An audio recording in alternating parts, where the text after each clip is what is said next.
क्षेत्रज्ञ योग 13 অধ্যায়ের নাম হলো क्षेत्रज्ञ विभाग योग। জানি না আপনাদের কতদূর মনে আছে। এখানে क्षेत्र আর क्षेत्रज्ञ প্রকৃতি পুরুষম।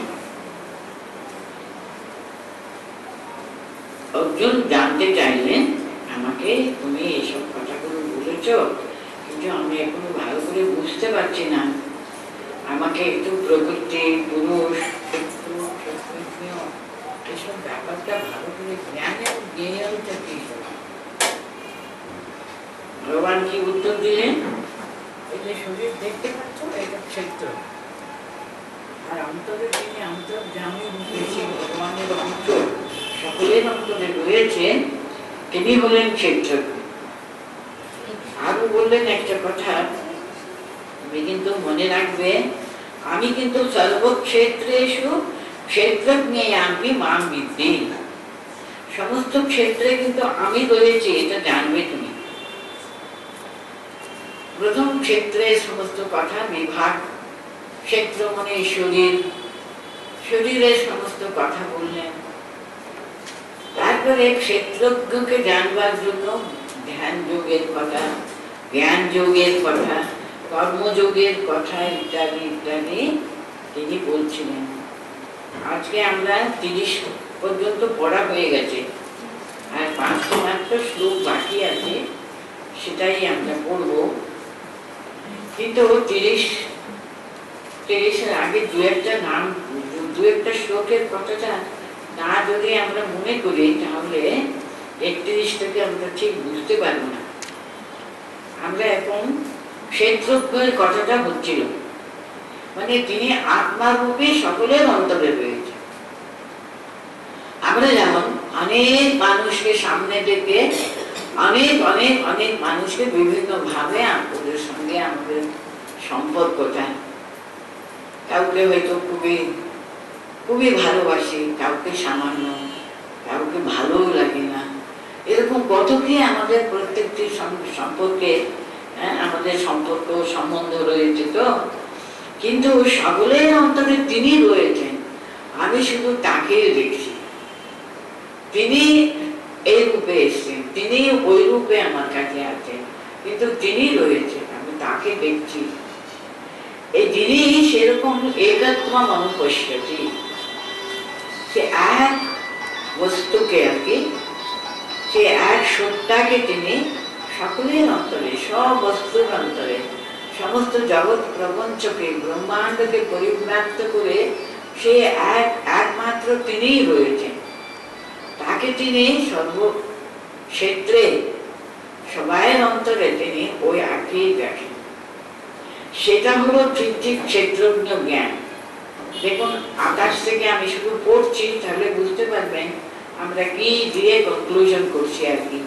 সমম সর্বেষু ভূতেষু তিষ্ঠন্তম পরমেশ্বরম বিনশ্যৎসু অবিনশ্যৎসম ইয়া পশ্যতি সা পশ্যতি। কি বলছেন? সর্বেষু ভূতেষু তিষ্ঠন্তম পরমেশ্বরম, সমস্ত বস্তুর ভিতরে, জগতের প্রতিটি বস্তুর ভিতরে, সমস্ত ভূত মানে ভূতগ্রাম, স্রষ্ট জিনিস আর কি, যেটা ভগবানের কাছে সৃষ্টি হয়েছে, প্রত্যেকটি স্রষ্ট জগতের ভিতরে তিনিই রয়েছে। উনি নিজে বলেছেন, আমি জগৎ সৃষ্টি করে তার ভিতরে ঢুকে পড়লো। কিন্তু আমাদের শ্রুতি, বেদ, উপনিষদ তাই বলে, আমি সৃষ্টা তাদেব অনুপ্রাবিশৎ, তিনি জগৎকে সৃষ্টি করে তার অনুকণার ভিতরে তিনি প্রবেশ করে রয়েছেন। এটা হলো আমাদের বেদবাক্য। সেটাই এখানে এত ভাবে, এত বিভিন্ন উপমা দিয়ে তিনি আমাদের কাছে বর্ণনা করতেন। সর্বেষু ভূতেষু সমম তিষ্ঠন্তম পরমেশ্বরম বিনশ্যৎসু অবিনশ্যৎসম। এই বিনাশ প্রাপ্ত হয়ে যায়। দেখুন, মানুষ বলুন, প্রাণী বলুন, যে কোনো বস্তু সমস্ত সময় সবই একরকম থাকতে পারে না। সমস্ত জগতের প্রত্যেকটি বস্তু কিন্তু পরিণামাতি, তার সবসময় চেঞ্জ হতেই থাকে, চেঞ্জ হতেই থাকে। কারণ কোন বস্তু চিরকাল একরকম একই ভাবে একই রূপে থাকতে পারে না, তার রূপান্তর ঘটবেই ঘটবে। কারণ সবই তো বিনাশ প্রাপ্ত হয়ে যায়, চিরদিন থাকে না। কোন বস্তু একরকম থাকতে পারে না। এই যে যেটা সব বিনাশ প্রাপ্ত হয়, তার মধ্যে কিন্তু একটা অবিনশ্বর বস্তু রয়েছে। তাকে যিনি দেখেন, তাকে দর্শন করেন, তাকে অনুভব করেন, তিনি যথার্থভাবে দেখেন। কিন্তু একই কথা পরেশকেও বলছেন, সমম পশ্যন হি সর্বত্র সমবস্থিতম ঈশ্বরম নহি নষ্টম আত্মনা আত্মানম ততো ইয়াতি পরাম গতিম। তিনি সকলের অন্তরে ওই যে সমবস্থিতম ঈশ্বরম, সমানভাবে রয়েছেন, সর্বকালে তিনি কিন্তু সমানভাবে থাকেন, তার কোনো চেঞ্জেস কোনোদিনও হবে না, একরকম তিনি থাকেন। ওই যে ঈশ্বর বস্তুকে, ভাগবতী সত্তাকে তিনি সর্ববস্তুর ভিতরে দেখেন। না হীনস্তম আত্মনি আত্মানম, আত্মার দ্বারা তিনি আত্মাকে দেখেন। কখনো কিন্তু তার দেখাটা বন্ধ হয়ে যায় না। তার আত্মঘাতী বলে কাকে বলে? যারা নিজে আত্মহত্যা করে, তার নিজের প্রাণ থেকে শরীর থেকে সরিয়ে নেয়, ইচ্ছা করে তারা জোর করে শরীর থেকে তারা চলে যায়, চলে যাবার চেষ্টা করে। কিন্তু ইনি কিন্তু কখনো করে না, সে আত্মাকে সর্বদা তিনি দর্শন করেন। তার জন্য আত্মাকে তিনি সবসময়, he is conscious of his presence always, সবসময় তিনি অনুভব করেন সে আত্মবস্তু সকলের ভিতরে রয়েছে, কিন্তু তিনি পরম গতি লাভ করেন। আর তিনি কেন সবসময় তাকিয়ে দেখেন? কারণ তিনি দৃঢ়ভাবে জানেন প্রকৃতিম চৈব কর্মাণি ক্রিয়মাণানি সর্বশঃ ইয়া পশ্যতি তথা আত্মনি আকর্তারং সা পশ্যতি। এই পর্যন্ত এখান থেকে নতুন কথাই আরম্ভ হয়ে গেল। কারণ যে কাজ হচ্ছে না, সে কাজকর্মগুলো কারা করে থাকবে? আত্মা কিন্তু করে না, প্রকৃতি করে। তিনি যে জন্মেছেন, কত রকমের তার প্রকৃতিকে নিয়ে এসছেন, কত কত কত কত জন্ম জন্মান্তরে যা যা করেছেন, তার যে সমস্ত প্রকৃতি, যে উনি কর্মফলটা সঙ্গে নিয়ে ঘুরছেন, তার যে পরিণতি আর কি, তার অনুযায়ী যে প্রকৃতি তার অন্তরে ডেভেলপ হয়েছে আর কি, গড়ে উঠেছে, সে প্রকৃতি কিন্তু কাজ করে যাচ্ছে, আত্মা কিন্তু কিচ্ছু করে না। তাহলে মানুষ যে কত রকমের কাজ করে, সে সব কিন্তু তার যে সত্য রজতম গুণ আছে, সে গুণের অনুযায়ী হতে থাকে। কিন্তু প্রকৃতি চাইব কর্মাণি ক্রিয়মাণানি সর্বশঃ, তিনি দেখছেন, আমি তো করছি না। সমম পশ্যতি সর্বত্র, তিনি আত্মস্থ হয়ে থাকলে তিনি সকলের ভিতরে সে আত্মাকে জঞ্জল করছে, তাকে তিনি দর্শন করে। কারুর ভিতরে সে কত বেশি প্রকাশ, কারুর ভিতরে একটু কম প্রকাশ, কিন্তু তিনি কোথাও কিন্তু অ্যাবসেন্ট নেই, সর্বত্র তিনি বর্তমান। যা যা বাইরে থেকে কাজকর্ম হচ্ছে, কিন্তু সেটা আত্মার দ্বারা কিন্তু পরিচালিত নয়, তার নিজের কর্মফল যে প্রকৃতি তৈরি হয়েছে, সত্য প্রকৃতি না রজ প্রকৃতি না তম প্রকৃতি, কোনটা প্রধান, যে প্রকৃতিতে প্রধান গুণগুলো, সেটাই কাজ করেছে। যিনি এরকম ভাবে সবসময় দেখেন, তিনি কিন্তু যথার্থ ভাবে কিন্তু সবকিছু দেখেন। এ পর্যন্ত কিন্তু আমরা পড়েছিলাম। এবার আমি নতুন করে 31 সেখান থেকে আরম্ভ করছি। यदा পৃথক ভাবম एकस्तम अनुपश्यति तथा एव च विस्तारम ब्रह्म संपद्यते तथा यदा माने যখন কে দেখবে এসবগুলো ওই যে আত্মকে দর্শন করবার জন্য যার ভীষণ আকাঙ্ক্ষা, আত্ম দর্শনে তৃপ্ত হতে চান উনি শরীর থেকে না, আমি আসলে আমার স্বরূপ থেকে আমি সচ্চিদ আনন্দ স্বরূপ, সে সচ্চিদানন্দ পরব্রহ্মই আমি স্বয়ং, সে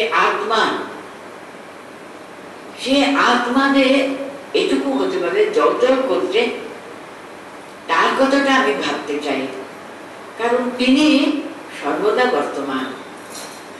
তিনি কিন্তু শরীর পড়ে গেলেও তার কোনো কিছু ক্ষতি হয় না, উনি আরেকটা শরীরে প্রবেশ করবেন, কিংবা মুক্ত হবার সময় এসে থাকলে তিনি পরমানন্দ লাভ করে পরব্রহ্মের সঙ্গে যুক্ত হয়ে যাবেন। সে আত্মচিন্তা নিয়ে তিনি সর্বদা বর্তমান। দেখুন, আমরা সবাই জানি আমরা শুধু এই শরীর নয়, আমরা কিন্তু সেই সচ্চিদানন্দ স্বরূপ, সেই পরব্রহ্ম, তাকে আমরা অনুভব করতে চাই, তাতে আমরা প্রতিষ্ঠিত হতে চাই, তাকে আমরা আরো আরো আরো বেশি বেশি করে দৃঢ়ভাবে ধরতে চাই। সেটা যত দৃঢ়ভাবে আমি ধরতে চাই তত তার জন্য সাধন বদল করতে হয়। যে আত্মসাধক সিদ্ধি লাভের জন্য সবসময় উন্মুক্ত তিনি আত্মদর্শী যে সাধক, তিনি यदा যখন ভূত পৃথক ভাবম একস্তম অনুপশ্যতি, এই সমস্ত প্রাণী, সমস্ত ভূত মানে এখানে পঞ্চভূতের শরীরধারী মানুষ হতে পারে, প্রাণী হতে পারে, কোন জীব, यदा ভূত পৃথক ভাবম একস্তম অনুপশ্যতি, পৃথক পৃথক পৃথক আমরা সবাই আছি এখানে, যিনি সকলের অন্তরে সে জল করছে আত্মা, তাকে তিনি সবসময় সব ভূতদের ভিতরে সে আত্মা রূপে তিনি সবসময় অবস্থান করে তাকে দর্শন করবার জন্য সবসময় উন্মুক্ত তিনি। তাতা এবচ বিস্তারম ব্রহ্ম সম্পদ্যতে তদা, সেটাই উনি এত গভীর ভাবে বিস্তারিত ভাবে তার চিন্তাকে তন্ময় হতে চান, তাকে ডুবে থাকেন সর্বদা। তিনি কিন্তু পরব্রহ্মকে একেবারে ব্রহ্ম ভাবে সব সময় তিনি একেবারে প্রতিষ্ঠিত হতে পারেন, সবসময় আত্মভাবে ব্রহ্মভাবে। মানুষকে আমরা শুধু তিনি হাত পাওয়ালাম, একটা মানুষ রক্ত মাংসের শরীর নিয়ে বসে আছেন, সেটা প্রধান না। কিন্তু আমাদের কাছে কি প্রধান হওয়া উচিত? তিনি সচ্চিদানন্দ রূপী, সচ্চিদানন্দ রূপী সে পরব্রহ্মই তিনি আমার সামনে বসে আছেন। সবসময় আত্মভাবে প্রতিষ্ঠিত থাকা, আত্মভাবে এগোবার জন্য সবসময় চিন্তা করেন।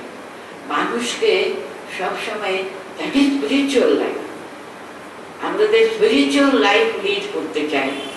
আমরা আধ্যাত্মিক জীবন হোক না সেটা সারাদিনে 1 ঘন্টায় আমরা সকাল সন্ধ্যা একটু একটু বসে অন্তত 1 ঘন্টায় আমরা আত্মচিন্তার জন্য রাখলাম।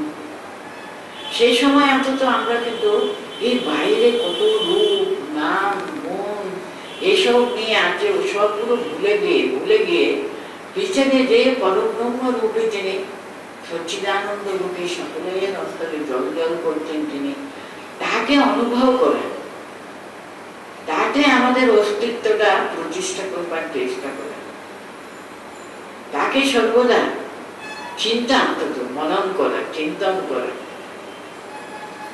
তাকে পাবার জন্য প্রচেষ্টা অন্তত করা, তিনি ঠিক ব্রহ্ম সম্পদ্যতে তদা। यदा भूत पृथक भावम एकस्तम अनुपश्यति, নানাত্বগুলো দেখেন না, একত্ব দেখবার জন্য সবসময় চেষ্টা করে সেই আত্মদর্শী সাধক তিনি কি করবেন? যত চেষ্টা করুক না কেন, চেষ্টা করে করে করে করে করে সেই পরব্রহ্মে তিনি প্রতিষ্ঠিত হওয়ার জন্য সর্বদা তৎপর।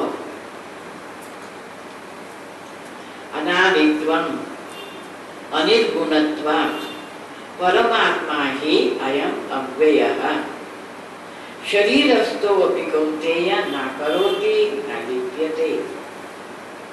हे कौन्तेय, आमी प्रोज आपनादेर पढ़ी आगे। हे कौन्तेय, अयम् अयम् परमात्मा, अयम् अव्यय परमात्मा अनादित्वात् निर्गुणत्वात्, अनादित्वात् निर्गुणत्वात् शरीरस्थो अपि न करोति न लिप्यते। अर्जुन के संबोधन करे बोलছেন, हे कौन्तेय, परब्रह्म स्वयं किन्तु परमात्मा स्वयं, যিনি একেবারে কোনো রকমের তার বিকার নেই।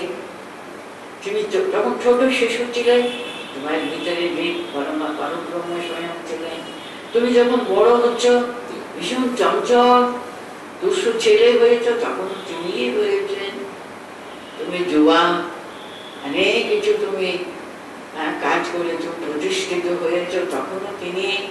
সে এবং অয়ম আত্মা, অয়ম পরমাত্মা, সে পরব্রহ্ম সময় স্বয়ং, তিনি যিনি অনাদিত্বাৎ নির্গুণত্বাৎ, তার কোনো আদি অন্ত মধ্য কিছু নেই। তিনি অনাদি আর নির্গুণত্বাৎ, তিনি এখন খুব সত্যগুণে বিরাজিত, তাও নয়। তিনি রজগুণে প্রতিষ্ঠিত আছেন, তাও নয়। তমগুণও তার স্পর্শ করতে পারে না।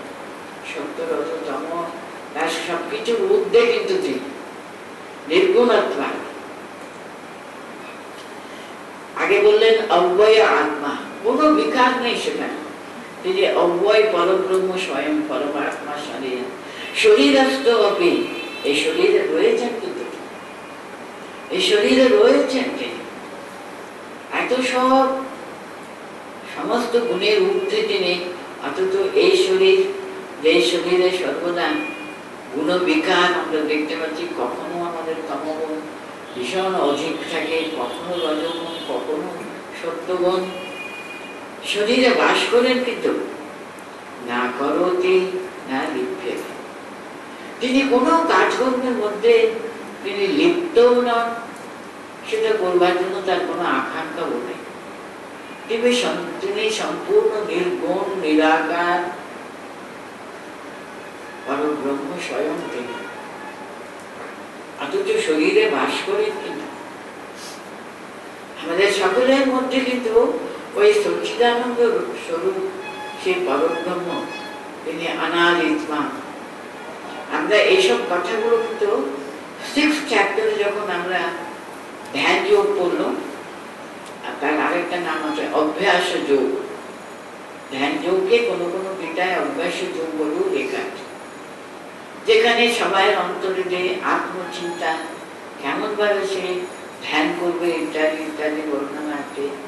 সেখানে দেখবেন উদ্ধারের আত্মন আত্মানম না আত্মানম অবসাদয়েৎ বলেছে। সবসময় অন্তর্নিহিত সে আত্মাকে আরো প্রকাশ করবার জন্য, আরো উদ্বুদ্ধ করবার জন্য, আরো প্রকট। তিনি হয়তো ঘুমিয়ে আছেন আমাদের মধ্যে, তার প্রকাশ করবার সুযোগই পাচ্ছে না। কারণ আমাদের মন এত বিষয়ে আসক্ত, এত বহির্মুখী মন, সবসময় এটা চাই, ওটা চাই, সেটা চাই। শারীরিক ইন্দ্রিয় যুক্ত এই শরীরে সুখ স্বাচ্ছন্দ্য নিয়ে আমরা সর্বদা এত ব্যস্ত। সেখানে তিনি নির্গুণত্বাৎ, তিনি কেমন করে অব্যয় সেই পরব্রহ্ম প্রকাশিত হবেন, সেদিকে আমরা সেই জানলাটা একেবারে বন্ধ করে রেখে দিয়েছি। কারণ আমরা উন্মত্ত, আমাদের এই বিষয়াসক্ত মন বিষয় বস্তু সংগ্রহ করবে, আমার যেটা ভালো লাগলো, এটা ভালো লাগছে না, এইসব নিয়ে আমরা সর্বদা মত্ত হয়ে রয়েছে। কোথায় সে আত্মপ্রকাশের জন্য সেই গবাক্ষটা খুলে রেখেছে, সেই জানলা খুলে রেখেছে, ভালো করে মনে করে রেখেছে। কিন্তু আমাদের মানুষ শরীর কিন্তু এই একটি মাত্র মানুষ শরীরে কিন্তু ভগবত লাভ হওয়ার সম্ভাবনা। দেবতা শরীরেও হয় না। দেবতা শরীর হলো ভোগতনু, আর মানুষের শরীর হলো কর্মতনু। নতুন নতুন কর্ম করা, আরো সত্যগুণ বৃদ্ধি করে আন্তর্নিহিত পরব্রহ্মকে প্রকাশ করবার সমস্ত কাজ করা। ভোগতনুতে করা যায়। দেবতাদের শরীরে নতুন নতুন কোনো কিছু কর্ম করা যাবে না। যদি নতুন করে আমরা আরো তপস্যা করব, আরো ভগবানকে পাবার জন্য, ভগবান মুখী হবার জন্য, ব্রহ্মস্থ হবার জন্য চেষ্টা করব, ওটা এই মানুষ শরীরে কিন্তু সেটা সার্থক। কি একটা গান আছে না আমাদের প্রসাদে, কি গান ওটা? আমরা ভুলে বসে আছি, কত সুন্দর আমরা জমি পেয়েছিলাম, সেই জমিতে আমরা মানব জন্মে রইল অতীত। মনরে তুমি কৃষিকাজ জানো না, এই মানব জন্ম রইল অতীত, আবার করলে পদ্মসম। এই তার জন্য উনি অনুভব করেছেন, দেখুন এই যে মানব জন্ম পেলাম, যদি করতাম একটু কিছু সাধন বদন, তাহলে সোনা ফেলাতে পারতাম। তো দেবতারা পর্যন্ত কিন্তু আবার মানুষ শরীর ধারণ করে আরো কর্ম, সাত্বিক কর্মে আরো আরো এগিয়ে যেতে পারলে কিন্তু তারা সে পরম সত্যকে লাভ করতে পারে। ভোগতনুতে আর কিছু না, অনেক অনেক পূর্ণ করে সে ভোগতনু লাভ করেছেন, দেবতাদের শরীর পেয়েছেন, আরো ইন্টেন্সলি ওরা ভোগ করতে পারে। আমরা মানুষ শরীরে যত ভোগ করতে পারি, হয়তো আমাদের কত কত বছর আমরা ভোগ করতে পারি, শরীর সুস্থ সবল থাকে সে কথা। কিন্তু দেবতাদের শরীর আরো অনেক বছর নাকি ভোগ করে দেয়। ওই যে ভোগতনুতে থাকো, ভোগ করে আরো ভোগের লালসা বেড়েই যাবে, বেড়েই যাবে। যত ভোগমুখী মন হলে সেখানেই ডুবে থাকবে। বলছেন ব্রহ্ম সম্পদ্যতে, কোথায় করছিলাম না, শরীরস্থ অভিকন্তেয়া না করোতি না লিপ্যতে। উনি শরীরে বাস করেন, কিন্তু মনে রাখো উনি কিছু করেন না, কিন্তু তার জন্য কোনো ব্যাপারে তিনি লিপ্ত হন না, মেতে যান না। সেটাই আমার সর্বস্ব। ভোগমুখী তো মনটা কি করে, সে ভোগ বিলাস নিয়ে মত্ত হয়ে থাকে, আর কিছু মনে করে না। কিন্তু অন্তরে তিনি শুধু, ওনার তো অনিমেষ নয়ন, উনি তাকিয়ে থাকেন কখন আমরা একটু একটু বিমুখ, ভোগ বিমুখ হয়ে তার দিকে তাকাবো। তিনি কিন্তু জেগে আছেন, শুধু দেখছেন, সাক্ষী স্বরূপ হয়ে রয়েছেন, শুধু দেখছেন আমাদের মনের গতিটা কি, কোন দিকে এগোতেছে।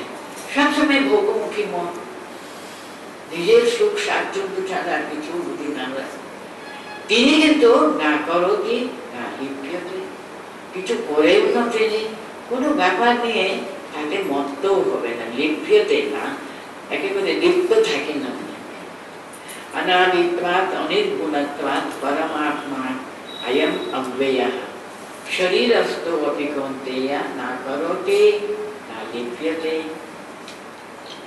আরেকটা উদাহরণ দিয়ে বলছেন, यथा सर्वगतं सूक्ष्मात् आकाशं नोपलिप्यते सर्वत्र अवस्थितो देहे तथात्मा नोपलिप्यते।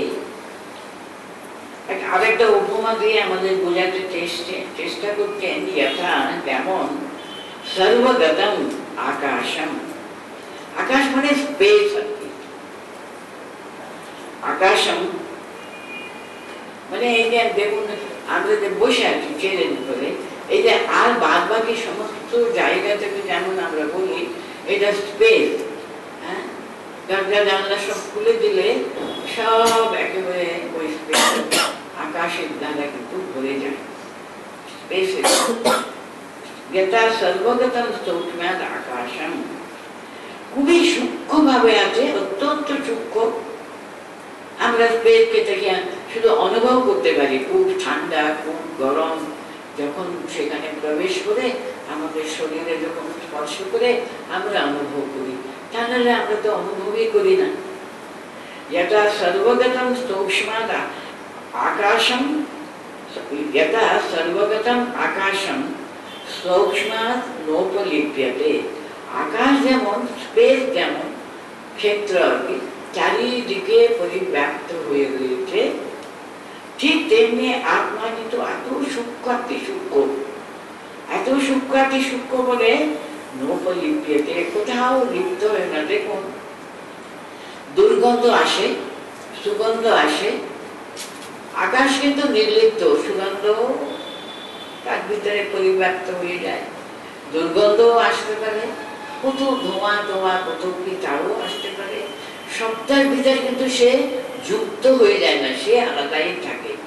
ওরা সবাই সেখান থেকে ঘুরে ঘুরে তাদের সময় বলে আবার চলে যায়।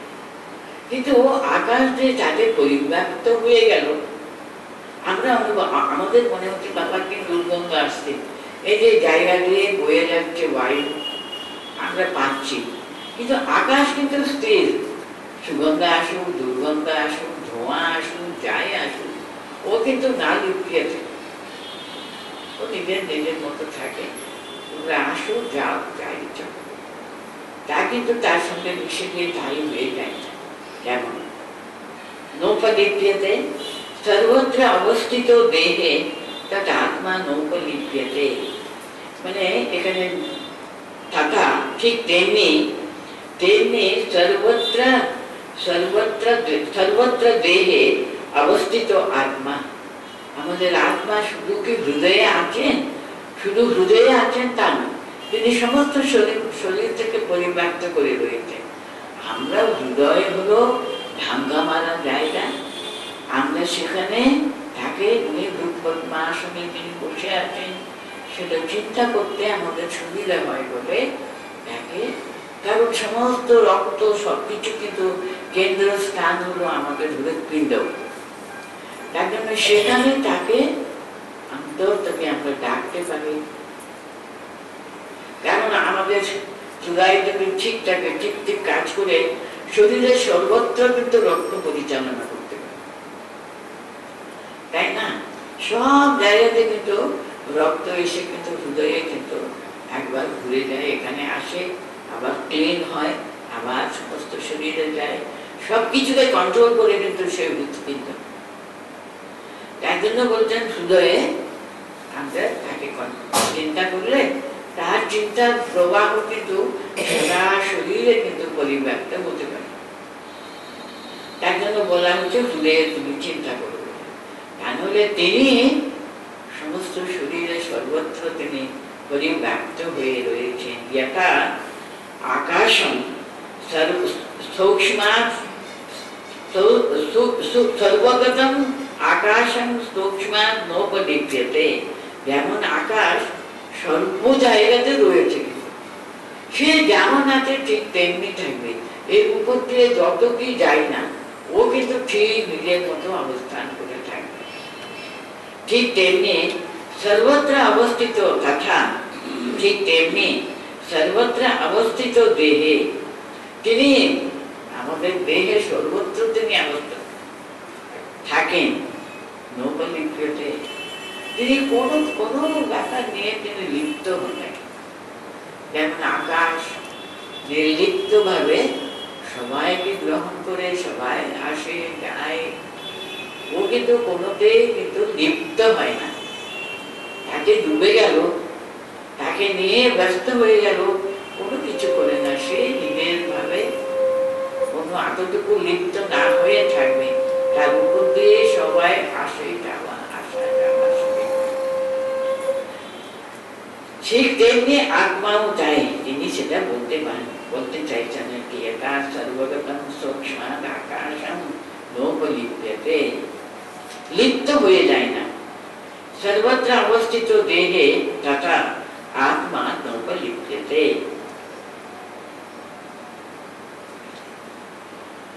यथा प्रकाशयति एकं कृष्णं लोकमिमं रविः क्षेत्रं क्षेत्री तथा कृष्णं प्रकाशयति भारत। আরো কত রকমের উপমা দিচ্ছেন বলুন, যাতে আমাদের মনে এটা যেন দৃঢ়ভাবে যেন অধিকার করে থাকবে সবসময়, আমি শরীর না, আমি আত্মা, আমি শরীর নয়, না হম না হম। সবসময় শরীরের কষ্ট, বয়স হলে দেখুন শরীরে অনেক রকমের কষ্ট হতেই তো পারে, কিংবা কোনো অসুস্থ সময় শরীরে কত রকমের কষ্ট হতে পারে, কিন্তু যে একটু ভগবানকে চিন্তা করতে চায় সে সময় শরীরের কষ্টও কিন্তু ভুলে গিয়ে তিনি যে আমার অন্তরে বসে আছেন, তিনি যেমন এত কষ্ট দুঃখর ভিতরেও তিনি স্থির হয়ে বসে আছেন, তার চরণে আমি স্মরণ নিয়ে তার চিন্তা একটু করি। যত আমরা তাকে চিন্তা করবার জন্য মনটা তাকে লিপ্ত করি, তার কথা যত আমরা মনটাকে ডুবাতে পারি, তাতে আমরা শরীরটাকে ভুলে যেতে পারি।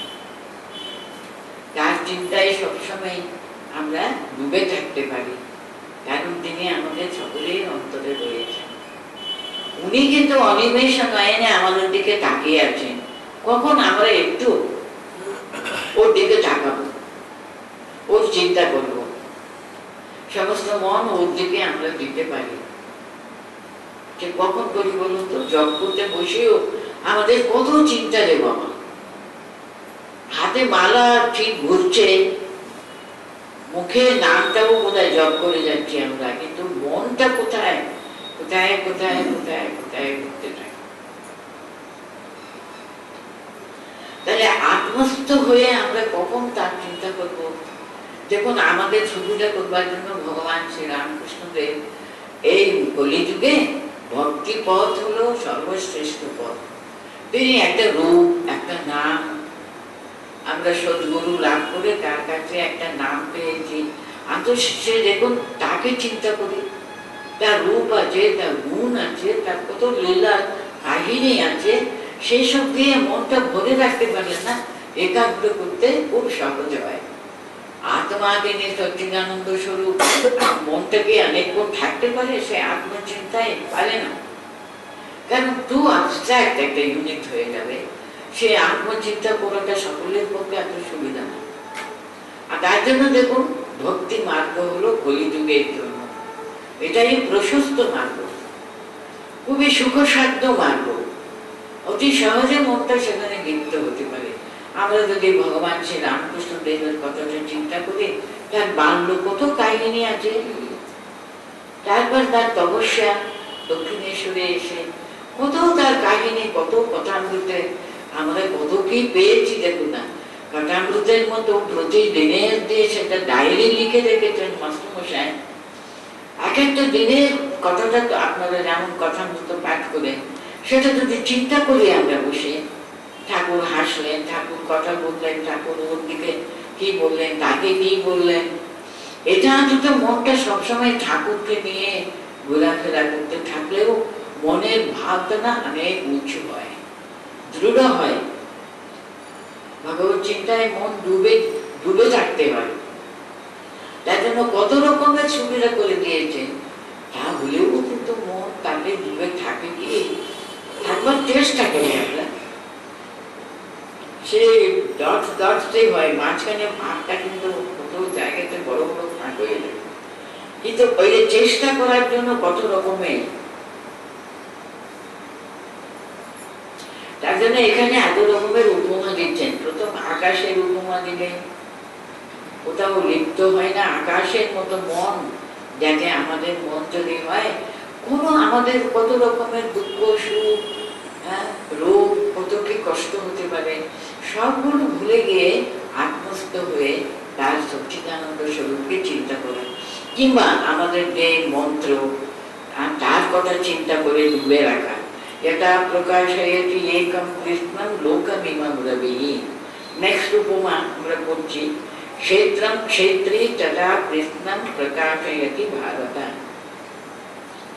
এখানে বলছেন হে ভারত, মানে হে অর্জুন। অর্জুনকে তো কত নামে কত ভাবে উনি সম্বোধন করছেন আর কি। यथा, हे भारत, यथा एकः रवि, একজন মাত্র সূর্য আর কি, ইমম লোকম কৃষ্ণন, এই সমস্ত লোককে আর কি, সমস্ত লোককে একজন রবি কিন্তু প্রকাশ হইয়াতে। দেখুন সূর্য যখন উঠেন, হ্যাঁ, হয়তো আমরা এদিকে আছি, পৃথিবীর এইদিকে আছি, তখন সকাল হয়েছে, অন্য জায়গাতে ওরা সূর্যকে দেখতে পাই না, তখন রাত হয়েছে হয়তো, কিন্তু সে আগে রবি কিন্তু সমস্ত জগৎকে উনি প্রকাশিত করছেন। আবার যখন তিনি দেখতে পাবেন না, তিনি ওই দিক থেকে আরেকটা দিকে এগিয়ে এগিয়ে এগিয়ে এসছেন। আমাদের পৃথিবী তো গোলাকারে আছে, তো তার জন্য একদিকে উনি চলে আসছেন, আরেকদিকে অন্ধকার মনে হবে, কিন্তু রবি আছেন ঠিক আকাশে। এক রবি সমস্ত জগৎকে এই পাশে উনি দেখাচ্ছিলেন, এখন এদিকে এসছেন, এই পাশে দেখাচ্ছেন। কারণ পৃথিবী তো ঘুরে এরকম আস্তে আস্তে, তাই জন্য এদিকে আমরা দেখতে পাচ্ছি। এটা यथा প্রকাশয়তে একম কৃষ্ণম লোকম ইমাম রবিহি, একজন সূর্যই কিন্তু সমস্ত লোককে কিন্তু তিনি আলো প্রকাশ করছেন, প্রকাশ করে দিচ্ছেন। ঠিক তেমনি তথা ক্ষেত্রম ক্ষেত্রী কৃষ্ণম প্রকাশয়তি ভারত। কি বলছেন? ঠিক তেমনি তথা ক্ষেত্রম ক্ষেত্রে তিনি ক্ষেত্রজ্ঞ আর কি, ক্ষেত্রজ্ঞ কৃষ্ণম ক্ষেত্রম, সমস্ত জগৎকে তিনি প্রকাশ হইয়াতে, সমস্ত জগৎকে তিনি প্রকাশ করেন। ঠিক তেমনি আমাদের আত্মা কিন্তু আমাদের অন্তরে থেকে সদা সর্বদা, আমি যে বললাম, আমরা যদি এক রূপটা কল্পনা করি, আমাদের ইষ্টকে কল্পনা করি, তিনি সে পরব্রহ্মেরই তো আমাদের কাছে একটা রূপ ধারণ করে এসছেন। কারণ আমাদের মন এখনো কিন্তু এত সূক্ষ্মাতি সূক্ষ্ম হয়নি, সেই সূক্ষ্ম পরব্রহ্মকে আমরা ধরতে পারি। তাই জন্য আমরা একটা ইষ্টকে ধরেছি, তিনি সেই পরব্রহ্মেরই প্রতিনিধি। কিন্তু তাকে আমরা কখনো রূপে দেখব, কখনো নিরাকার নির্গুণ সেই পরব্রহ্ম স্বরূপ, জ্যোতিষ স্বরূপ তিনি, শুধু জ্যোতি রূপে তিনি সবকিছুকে প্রকাশ করে দিয়েছেন। সেরকম চিন্তা করতে পারবো, তা নয় আমাদের ইষ্ট রূপেও চিন্তা করতে পারবো। তার নাম আছে, তার গুণ আছে, কিন্তু এক মনে তার রূপ আর গুণ, তার কথা যদি একান্ত ভাবে যদি আমরা চিন্তা করি, মনটা কত কত উদ্যোগ দিকে চলে যায়, উদ্যোগামী হয়, তখন মনটা কত ফ্রেশ হয়ে যায়। দেখুন, কারণ যখন তার সঙ্গে যখন যুক্ত হতে পারে না, আমাদের মন তখন রিফ্রেশ হয়ে যায়। আমাদের মন তো সর্বত্র চাই তার যে মূল স্থানে গিয়ে আবার যেন মনে সেই তেজ পাবে, শক্তি পাবে, সান্ত্বনা পাবে। হ্যাঁ, আর কত ভালো যদি আমরা, আপনারা তো কতদিন অনুভব করেছেন, একটু ভালো জব হয়েছে, ভালো একাগ্রতা অনুভব করেছেন, তার সঙ্গে যেন যুক্ত হতে পেরেছেন, আনন্দে মনটা ভরপুর হয়ে যায়। তিনি আনন্দ স্বরূপ, তিনি চিৎ স্বরূপ, তিনি সৎ স্বরূপ, তিনি আনন্দ স্বরূপ। তার সঙ্গে মনটা সম্পূর্ণভাবে ডুবিয়ে রাখতে পারবে না, তাতে ডুবে যায়, একেবারে আলাদা থাকে না, আস্তে আস্তে আস্তে। তাই জন্য স্বামীজি রিলিজনকে কি উনি ডিফাইন করলেন, তাই হয়ে যাওয়া। কিন্তু it is being and becoming বললেন, দ্যাট ইজ রিলিজন। যে আইডিয়াল আদর্শকে আমরা সামনে ধরেছি, যে ইষ্টকে আমরা সর্বদা চিন্তা করি, তাকে চিন্তা করতে করতে করতে করতে করতে তাই হয়ে যাওয়া। ঠাকুর কথা বলতে কত উপমা দিয়েছেন বলুন তো। হ্যাঁ, সে আসলা চিন্তা করতে করতে করতে কি হয়ে গেল, সে তাই হয়ে যাওয়া। ঠিক তেমনি মন যদি সর্বদা ভগবত চিন্তায় আমরা ডুবিয়ে রাখতে পারি, আমরা সেই সারা দিনে 1 ঘন্টা যদি আমরা করে কত শান্তি পাই, কত আনন্দ পাই, কত শক্তি পাই। ঠিক ঠিক যদি যোগদান করতে পারি, যে মনে কত বল আসে না, শান্তি আসে না, না, চিত্ত যেন মনে হচ্ছে আমি সব করতে পারি। সারা দিন সকালবেলা যদি তাকে চিন্তা করে, তাকে অন্তরে ঠিক ঠিক ভক্তি ভাবে যদি তার সঙ্গে যুক্ত হতে পারলে আমাদের কত আমরা আনন্দ পাই, শক্তি পাই, অন্তরে যেন কত রকমের আমরা ভাবনা, উচ্চ ধারণা, কত মনটা আনন্দে ভরপুর হয়ে যায়। সেটাই এখানে উনি কত ভাবে বলছেন, ক্ষেত্রম ক্ষেত্রে তথা কৃষ্ণম প্রকাশয়তি ভাব। সমস্ত ব্যাপার থেকে প্রকাশ করে অন্তর্নিহিত সেই সচ্চিদানন্দ স্বরূপটা এমন তিনি প্রকাশিত হয়ে যাবে। সে আমি যে বললাম না, উদ্ধারের আত্মানম না আত্মানম অবসাদে। আমাদের আত্মা কিন্তু সর্বদা একেবারে উন্মুখ হয়ে চিন্তা করতে আর কি, যাতে আমি আমার মনটা যেন সর্বদা তাতে লিপ্ত করে রাখতে পারি। সে আত্মা যেন নিজেকে প্রকাশ করবার জন্য সবসময় উন্মুখ, কিন্তু আমার মন কি করে ওই দিকে মন না দিয়ে এখানে ওখানে যেখানে 10টা বিষয়বস্তুকে নিয়ে ঘুরে বেড়াতে থাকে। কিন্তু একটু যদি আমরা নিজেদের স্বরূপের সঙ্গে যুক্ত হতে পারি, আত্মস্থ হওয়া যায়, তাহলে সেই আনন্দটা আমরা কৃষ্ণ প্রকাশ হয়ে গেছি ভালো। আত্মচিন্তা করতে করতে করতে মনটা কিরকম একটা ভরে যায়, এত অন্তরে একটা আনন্দ অনুভব হয়। ক্ষেত্রে ক্ষেত্রে তথা কৃষ্ণ প্রকাশ হয়ে গেছে ভালো। ক্ষেত্রে কিন্তু ক্ষেত্রকে সম্পূর্ণভাবে সে আনন্দের ভরে রাখে, প্রকাশ হয়েছে। শেষ এই অধ্যায়ের শেষ শ্লোকটি আমি ক্ষেত্র ক্ষেত্রজ্ঞয়োর এবং অন্তরং জ্ঞান চক্ষুষা ভূত প্রকৃতি মোক্ষং চ এ বিধু ইয়ান্তি তে পরম।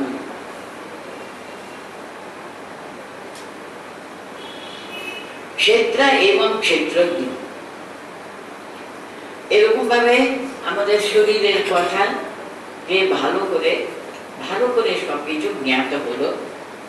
আর ক্ষেত্রজ্ঞ এই যে পরস্পরের সম্পর্ক আর কি, বলতে গেলে এই একটা শ্লোক আর কি সারা অধ্যায়ের সার সর্বস্বটা কিন্তু একেবারে বলে দিচ্ছে এই শেষ শ্লোকে আর কি। খুবই সংক্ষেপে বলে দিচ্ছেন জ্ঞান চক্ষুষা।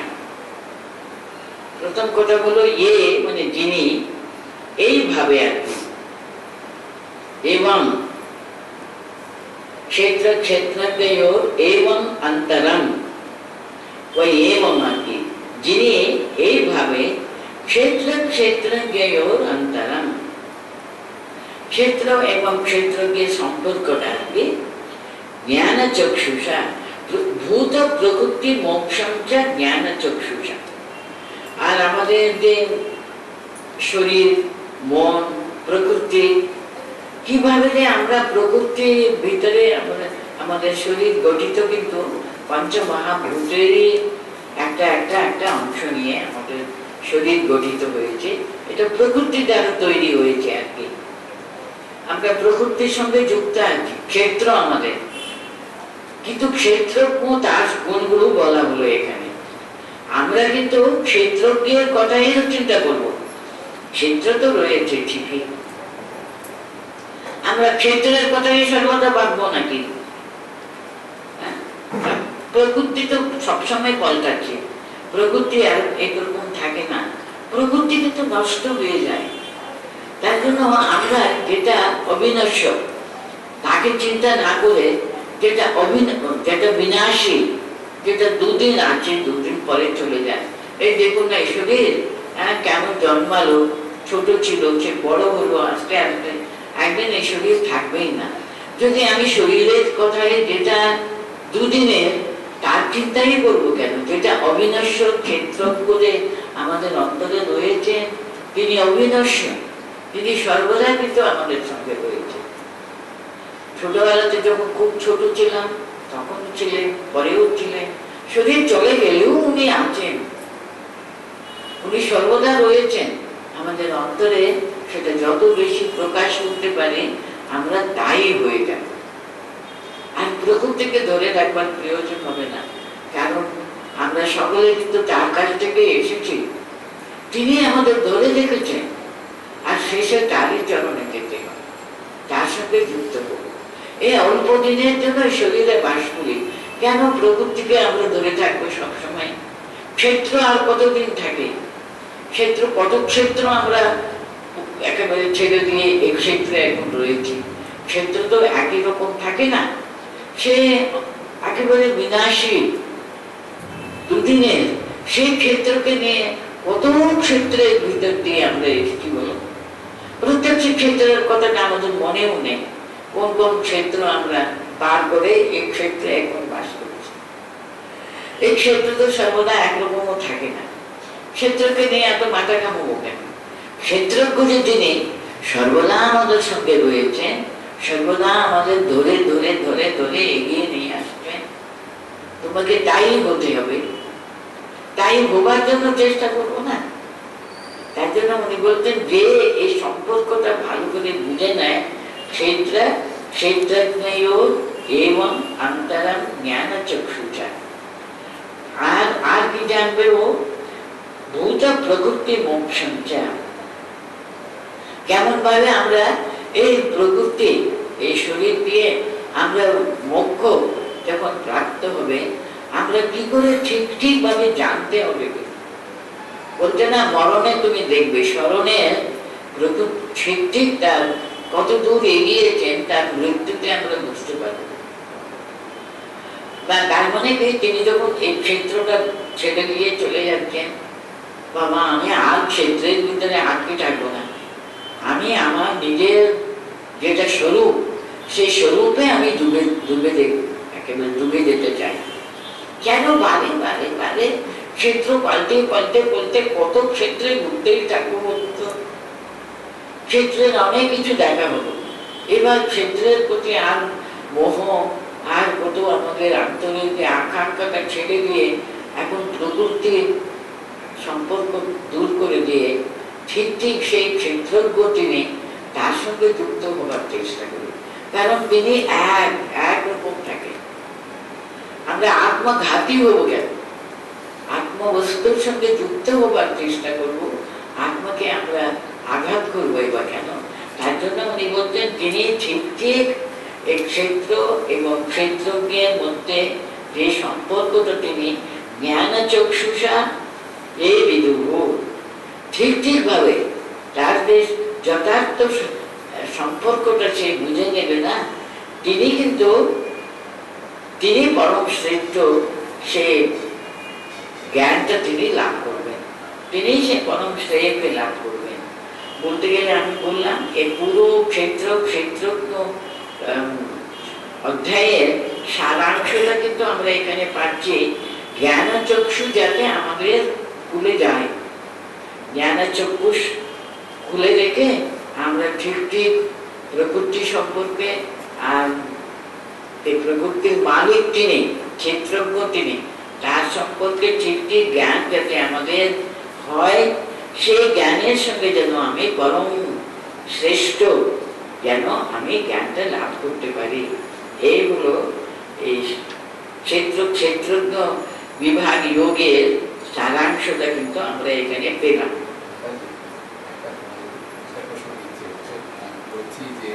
আপনি তো এতক্ষণ ক্ষেত্রজ্ঞের সমস্ত লক্ষণগুলো বলছেন, কিছুই করে না, কিছুতে লিপ্ত হয় না বলে অনেক উদাহরণ দিয়েছে, আকাশ অমুক কিন্তু তারপরে কিন্তু ক্ষেত্রজ্ঞ, এই যে আমি চিন্তা করবো, আমি আমি করে যাকে ফার্স্ট পার্সন যাকে বলছে তার কথা আপনার একটু বলবেন, সেটা কি? আরে আমি বললাম জীবাত্মা, সবার শরীরের ভিতরে যিনি আছেন তিনি তো চিন্তা করছেন, তাকে তার স্বরূপটা জানতে হবে। আমি কিন্তু শরীর নয়, আমি কিন্তু সেই সচ্চিদানন্দ স্বরূপ। আমি বলে কাকে বলছো তুমি? এই শরীরকে বলছো? শরীর কি একরকম ছিল? মনটা কি একরকম ছিল? বুদ্ধি কি একরকম ছিল? ছিল না তো। সে ছোট্টবেলাতে আমি কি চিন্তা করেছি, এখন তো তা চিন্তা করছি না। ছোটবেলাতে আমি যেটাকে সম্পূর্ণ আমার আপনার, এই ছাড়া আমি থাকতেই পারবো না মনে করতাম, এখন ভাই বোন, আমার ছোট ছোট বন্ধু বান্ধব যারা ছিল তারা কোথায় কোথায় চলে গেছেন, তাদেরকে নিয়ে আমি চিন্তা করতে পেয়ে তার জন্য যেমন এত পরিবর্তন, এত পরিবর্তন হয়, শরীর যেমন যেমন বড় হচ্ছে তার বুদ্ধিও কিন্তু অনেক অনেক পরিবর্তন হয়। তাহলে ঠিক ঠিক আমি কে? তাহলে তাহলে আমি বললাম সে ক্ষেত্রজ্ঞ। সে ক্ষেত্রজ্ঞের কিন্তু সত্যি কথা, ক্ষেত্র কিন্তু সত্যি নয়। আমি শুধু শরীর নয়, মন নয়, বুদ্ধি নেই, আমি সেই সচ্চিদানন্দ স্বরূপ, ওটা হলো আমি। তাহলে আমার নিজের প্রকৃতিকে আমাকে জানতে হবে না, আর সেই প্রকৃতির সঙ্গে আমি একেবারে একত্র হবে না, তারা কারো কারিত হবো না। যত পারি আমাকে চেষ্টা করতে হবে আমার স্বরূপটাকে, তার সঙ্গে আমি সদা কারো কারিত হতে পারি। আমি যখন জব করতে বসি আমি কি চিন্তা করি? আমি ঠাকুরের সন্তান। আমি আমি কিন্তু নয়, এখন আমি ঠাকুরের চিন্তা করবো, আমি তারই সন্তান। ছোট্ট শিশু যেমন তার বাবাকে আঁকড়ে ধরে থাকে, আমি ঠাকুরকে ছেড়ে কোথাও যাব না, আমার মন তার সঙ্গে যুক্ত হবার চেষ্টা করবো। আমি তাকে ছাড়লে আমার পরম দুঃখ, পরম অশান্তি। তার জন্য তার সঙ্গে যুক্ত হয়ে থাকাই তো আমার একমাত্র আমার শুভ। তাই জন্য আমার স্বরূপটা তাকে কি হবে? তার সান্নিধ্য পাওয়ার জন্য, তার সঙ্গে আমার যে ভাব নিয়ে আমি তাকে ডাকছি সেই ভাবে প্রতিষ্ঠিত থাকবার জন্য সবসময় আমি ঠাকুরের সন্তান আমি। সেটা যে আমার যে স্বরূপ, যারা জ্ঞান মার্গে তারা মনে করে আমি সেই সচ্চিদানন্দ স্বরূপ পরব্রহ্ম স্বয়ং। উনি জ্ঞান মার্গে উনি সাংখ্য যোগ, ধ্যান যোগ করেন তিনি। সেখানে আমি সচ্চিদানন্দ পরব্রহ্ম স্বয়ং, আমার শরীর নেই, মন নেই, বুদ্ধি নেই, আমি সেই সচ্চিদানন্দ স্বরূপ।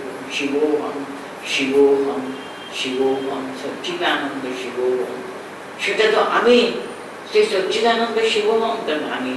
যারা জ্ঞান মার্গীরা, ভক্ত মার্গীরা, যারা ভক্ত মার্গীরা, ওরা মনে করে আমি তার সন্তান, তার দাস আমি, তার সেবক আমি, তার সেবা করে তাকে খুশি করে তাকে সর্বদা তার সান্নিধ্য থেকে আমি আনন্দ পাবো। এইভাবে নিজেকে কিন্তু তার একেবারে ইষ্টের সান্নিধ্যে রাখবার জন্য সর্বদা চেষ্টা করি। তিনি যেমন চালান তাই চলে, তিনি যেমন বলান তাই বলে। আমি তো তোমার শিশু, আমি কিছুই জানি না। একজন ঠাকুর বললেন কলিযুগে আমি তার সঙ্গে যুক্ত থাকা, তার সান্নিধ্যে থাকা, সেটা আনন্দের একেবারে পরমানন্দময়। সেটা এই বললাম আমি। অন্তত সেই সময় যখন আমি গান করবো, সেই কিছু সময়ের জন্য অন্তত আমি আমি মনে করি সব দূরে সরিয়ে রেখে আমি তাকে আমি অত্যন্ত কাছে পেয়ে গেছি। তার সঙ্গে এই সময়টা শুধু না হম তুমি আছো, তোমার কাছে আমি তোমার সন্তান রূপে আছি। আমি না, তুমি কাজ করাচ্ছ আমাকে দিয়ে তুমি এরকম করালে, এরকম আমাকে চালনা করছো। সবসময় তুমুটা বেশি প্রকাশ করা আমার দ্বারা। আমি কি প্রকাশ করব? আমি যে কাজ করি না কেন, যেন ঠাকুরের সন্তান আমি ঠিক তার মনের মতো কাজ করছি। তাকে খুশি করবার জন্য কাজ করছি। তাকে খুশি করতে গেলে কিরকম কাজ করতে হবে আমাকে, তার জন্য তাকে সবসময় চিন্তা করতে করতে তার হয়ে যাওয়া, তারই হয়ে যাবে, সেটা হলো আমার অস্তিত্ব। এখন তুমি তোমার প্রশ্নের উত্তর পাচ্ছি কি? কিছু ধারণা করবার চেষ্টা করলেই হবে। আমি তার আমার কোনো অস্তিত্ব নেই, আমি সম্পূর্ণ তারই। না, কিন্তু আমার মনের মধ্যে প্রশ্নটা এটা সবসময় আছে যে এটা তো সত্যি, আপনি যা বলছেন এটা তো সবসময় আমাদের শাস্ত্রে বলছে বা সবাই বলছে, কিন্তু সেই আমি কি পরিণতি করেছি, কি অবস্থা হয়েছে, কি করে এরকম কি করে হয়ে গেছে, মানে এত এরকম করুণ পরিণতি কি করে করুণ মানে আমি বলতে চাইছি সে সব ভুলে গেল, উল্টো পাল্টা করছে, কিছুতেই কিছু মনে রাখতে। আরে তখন ঠিক আমি ওকে চিন্তা করতে পারিনি, আমার অস্তিত্বটা এত প্রকাশ বেশি বেশি প্রকাশ পাচ্ছিল, ওটা হবেই তো। আমি যত আমি এই আমি সেই আমি সব পারি আমি সব জানি আমি অমুক, ওটা ছেড়ে দিয়ে আমি তার, তুমি কাজ করো, আমি চুপ করে তোমাকে দেখতে থাকবো। তার হয়ে যেতে পারলে না এই আমিত্বটা চলে যাবে, অবশ্যই চলে যাবে। তার হাতে যখন করেছ ঠিক ঠিক তাই হয়ে যাবে। এবার পাঁচটা শ্লোকটা পড়ি, তাহলে ক্ষেত্র ক্ষেত্রজ্ঞ বিভাগ যোগটা মনে থাকে তো এখন। কারণ এই শ্লোক, এটা এই শ্লোক আজকের শ্লোক হলে আমাদের অধ্যায় শেষ হয়ে গেল।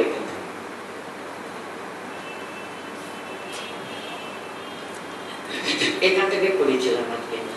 यदा भूत पृथक भावम एकस्थम अनुपश्यति तथा एव च चिंता विस्तारम ब्रह्म संपद्यते तदा अनादित्वम अनिर्गुणत्वात् परमात्मा ही अयम अव्ययः शरीरस्थो अपि कौन्तेय न करोति न लिप्यते यथा सर्वगतं सूक्ष्मात् आकाशं नोपलिप्यते सर्वत्र अवस्थितो देहे तथात्मा नोपलिप्यते यथा प्रकाशयति एकं कृष्णं लोकमिमं रविः क्षेत्रं क्षेत्री तथा कृष्णं प्रकाशयति भारत क्षेत्र क्षेत्रज्ञयोर एवं अंतरज्ञान चक्षुषा भूत प्रकृति मोक्षं च মানে তাকে চিন্তা করতে করতে কি হবে, আমি কি করে আমার এই ছোট ইগো সেটা কেমন ওর হাত থেকে মোক্ষ পেতে পারি, আমি কেমন ভাবে আমার মোক্ষ লাভ হবে। মোক্ষ মানে কি, এই প্রকৃতির হাত থেকে আমি সম্পূর্ণ বিদায় নিয়ে আমার স্বরূপে আমি প্রতিষ্ঠিত হতে পারি। সেই কথাটা কিন্তু এতক্ষণ ধরে বলা হলো। ভূত প্রকৃতি মোক্ষঞ্চা এ বিদুর জ্ঞানটি পেয়ে পারে, যে ভালো করে জানতে পারে সে পরম শান্তি লাভ করে, সে পরম ব্রহ্মকে লাভ করে। দেহাত্ম বোধটা কিন্তু সম্পূর্ণভাবে সরে যাওয়া, সেখানে কি হবে, দেহাত্ম বিবেক জ্ঞান প্রস্ফুটিত হবে। দেহ আত্মা, তার ভিতরে যে জ্ঞান সেটা আমাদের অন্তরে, আমার শরীর এটা, কিন্তু আমি শরীর নয়, আমি কিন্তু সেই অন্তরাত্মা, দেহ আত্মা, সে তার জ্ঞানে আমরা প্রতিষ্ঠিত হতে হবে। তাহলে আমাদের ক্ষেত্র ক্ষেত্র